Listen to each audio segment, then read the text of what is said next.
Europe America মাতানো এমন কিছু বাংলাদেশি বংশোদ্ভূত তরুণ ফুটবলার যাদের উপর এখন থেকে বাহুবের চোখ রাখা উচিত। তো এই ভিডিওতে আমি যে প্লেয়ারগুলো নিয়ে আলোচনা করব তাদের মধ্যে নাম্বার 9, 10, 11 সব ক্যাটাগরির প্লেয়ার রয়েছে।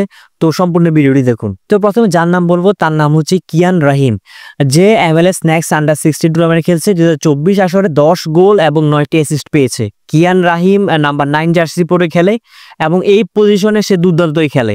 আর ভবিষ্যতে তাকে বাংলাদেশ দলে আনা দরকার, কারণ আমাদের 9, 10, 11 এই পজিশনগুলোতে খুব দুর্বলতা রয়েছে। আর কিয়ান রাহিম কিন্তু বাংলাদেশ দলে ওই পজিশনগুলোর জন্য বেস্ট চয়েস হতে পারে। তো এরপরে যার নামটি বলবো সেই নামটি আপনারা হয়তো শুনেছেন, রোনাল্ড সুলিভান কিন্তু গত ম্যাচেই চার্লাটি এফসির বিপক্ষে 2টি গোল পেয়েছেন। আর তার মধ্যে কিন্তু ভালো গোল করার মতো স্কিল রয়েছে, প্রতিনিয়ত সে কিন্তু গোল করে যাচ্ছেন। আর বাংলাদেশ দলে যদি সে আসতে পারে তাহলে বাংলাদেশ দলের গোল মেশিনে রূপান্তরিত হওয়ার সম্ভাবনা রয়েছে তার। সেই বর্তমানে ফিলাডেলফিয়ার আন্ডার 18 টিমের হয়ে খেলছেন।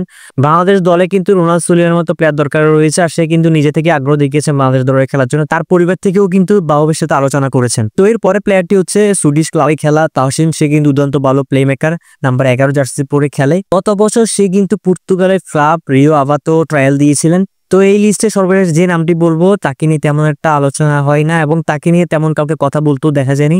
তো প্লেয়ারটির নাম হচ্ছে মাসুম হক। সে কিন্তু জুনের ট্রায়ালও আসবেন। বর্তমানে সে নর্থফিল্ড টাউন অনূর্ধ্ব-18 দলে খেলছেন। তো বন্ধুরা, দ্যাটস ইট। এখান থেকে আপনি কাকে সবার আগে বাংলাদেশ দলে চাচ্ছে সেটি অবশ্যই কমেন্টস করে জানাবেন এবং আমাদের ইউটিউব চ্যানেল নতুন হয়ে থাকলে সাবস্ক্রাইব করতে ভুলবেন না। ফেসবুক পেজে ফলো দিয়ে রাখবেন। ধন্যবাদ।